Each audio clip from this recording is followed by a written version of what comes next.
Oh, hold on a second. I gotta get this one for the gram. Let's talk social media. It's basically ruining the world, but all things have their positives and negatives, and the same rings true for social media. There was a recent uproar about Geoff Kabush's blog post on the topic titled Athlete Influencer. Today, that's what I'm going to talk about. Are you really about to talk about how much you hate social media on a social media platform? The big uproar that Kabush had was about the new Lifetime Grand Prix series.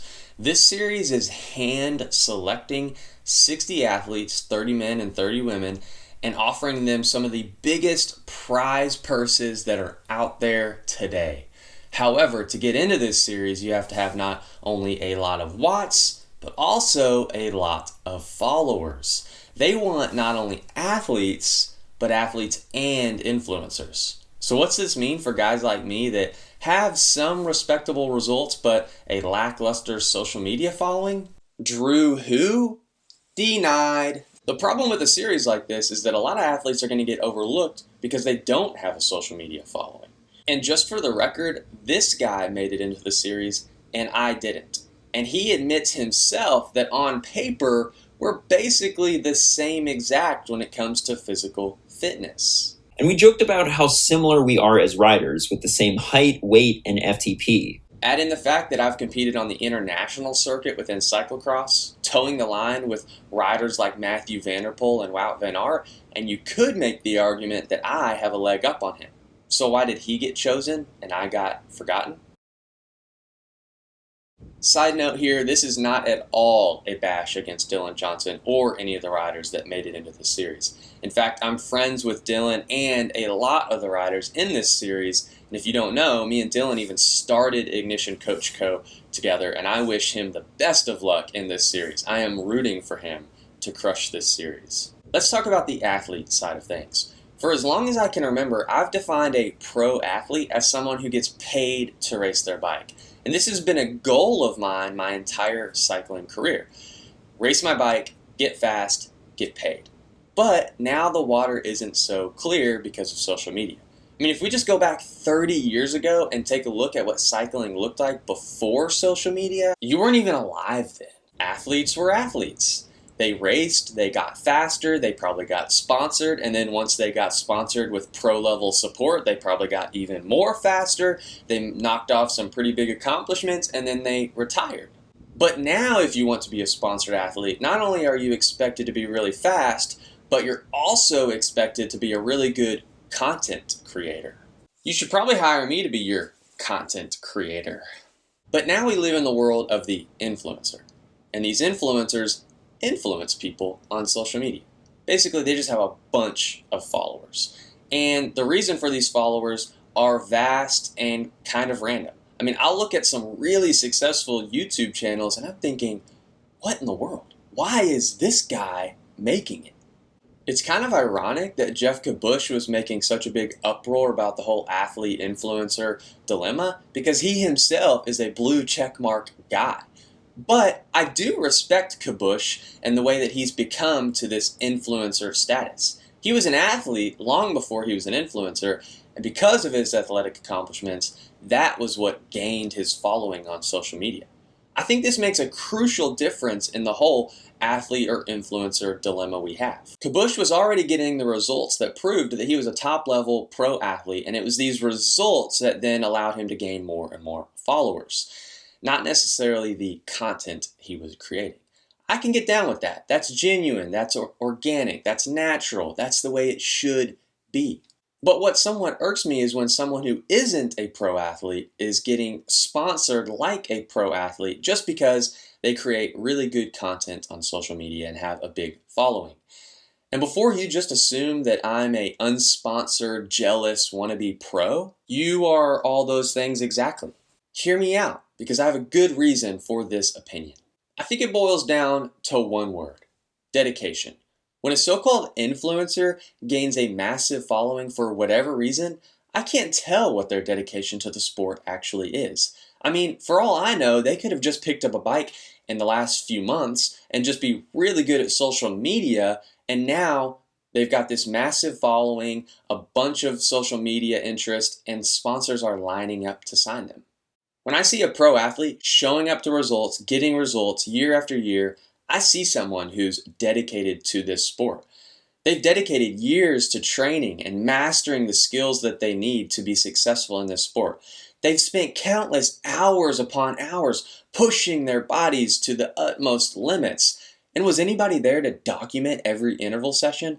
Was anybody there to make a montage of all the self-discipline that success actually requires? No. The truly dedicated athletes are those who have been grinding for years with no one watching so that they could make it to that pro level. And what happens when they finally do make it up to the pro ranks? They can't get the support that they need to continue improving, the support that they probably deserve. Just imagine this. A kid grows up in a city, gets into cycling, and over a decade, that city gets to witness his development as a racer. And he finally makes it to the pro ranks. So then he goes to the local shop to ask about sponsorship, and the dealer says, "What are you going to do to help me sell bikes? Because I can sponsor you, or I can sponsor a famous YouTuber that will actually help me sell bikes."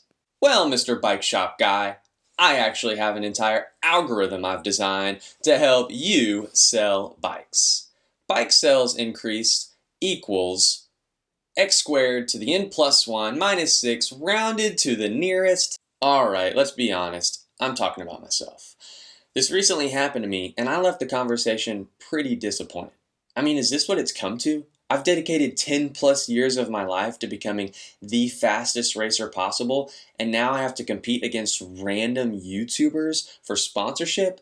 I mean, the Rocky Balboa inside of us gets a little frustrated at this. Am I right? I mean, if I wanted to help you sell bikes, I would have asked for a job application, not a sponsorship meeting. But this is the world we live in, so adapt or die, I guess. So now you've got athletes like me having a number of disappointing sponsorship conversations that go something like this. I've raced in 5 world championships, 20 plus World Cups. I've never finished outside the top 6 in an elite national championship, and it's my goal this year to hit the podium. Can you sponsor me? Well, let's take a look at your social media. Yeah, that's gonna be a negative. I mean, we love that you're an athlete and all, but we just don't sponsor anybody with less than 10K on Instagram. So here we are, trying to generate a YouTube following. Great. And I thought we were here for the science. And the truth is, I just don't seem to be very good at the whole social media thing. And to be quite honest, it's not that high on my priority list as an individual. As an outspoken follower of Jesus, it's hard to be all about social media. I mean, you've got sponsors and social media saying, make the world think you're awesome, post pictures of yourself all the time, show everybody how great you are. But at the same time, I've got my faith saying, stay humble, stay committed to Jesus, live for Him. Don't think about yourself so much. Think about others even more. One of my favorite Bible verses on the topic is Proverbs 27:2. Let another praise you and not your own mouth, a stranger and not your own lips. Or what about this one in Jeremiah 9:23? Thus says the Lord, let not the wise man boast in his wisdom, let not the mighty man boast in his might, let not the rich man boast in his riches, but let him who boasts boast in this, that he understands and knows me. Do I want sponsorships? Absolutely. But I want to honor God with the way I live my life even more. And I can't forfeit that for sponsorship. So where does that leave me? Maybe you're a mixed breed. Not fast enough to get sponsors and not enough followers to get sponsors. Kind of just mediocre at both. We could call you a affluencer or an influthlete. So what am I trying to accomplish by making a video like this? To start a revolution that'll take down the Taliban of Twitters and the followers of Facebook and the Instagram imposters. Destroy all social media. Maybe not that. I mean, social media is pretty cool. I can follow athletes who are racing in Europe and see how they're doing in the latest Cyclocross World Cup. It also gives me a platform to show off how awesome my sponsors are. When I have sponsors who are supporting me and dedicated to me as an athlete, I want to give them the credit they deserve, and social media allows me to do that. But I don't think that money or sponsorship or bike sales should be your primary goal when it comes to social media. If that's your main goal for having an Instagram account, you're probably headed down an unhealthy road. And maybe I don't even want to be sponsored by a company that's only goal is to sell bikes. I'd rather be sponsored by a company who sees the hard work and dedication I've had for the sport, respects the grind, and wants to support me in that continued pursuit, even if it doesn't mean more bike sales and more followers. A healthy relationship with social media is one that embraces a deeper purpose. Good goals create good motivation. Maybe that's showing the world what it looks like to be a pro athlete. Maybe it's creating a little bit more joy and laughter in the lives of your viewers. Or maybe it's creating science-based content for your viewers to enjoy. For me, it's helping athletes become better athletes. I mean, is 100 views on a goals video really going to bring in the sponsorship dollars? Probably not. So does that mean I should quit? Please quit. Your wife is getting really weirded out when you dress up as a scientist and film yourself in the basement. I'm not going to quit. Even if only 100 people watch my videos, that's 100 people that I've helped on the journey to improved performance. And one of the biggest goals I have for myself in life is to be a great coach. So these videos help me to accomplish that goal. Darn. Hey CJ, sorry, I tried. So I guess this video is for all the sponsors who are out there. And the message is pretty clear. Sponsor athletes. That's all I've got for this video. So if you liked it, be sure to hit the like button and subscribe to the channel, because if you don't do that, I don't get sponsors. And if you're looking for a coach, be sure to check out the Ignition Coach Co. website. And until next time, y'all stay rad.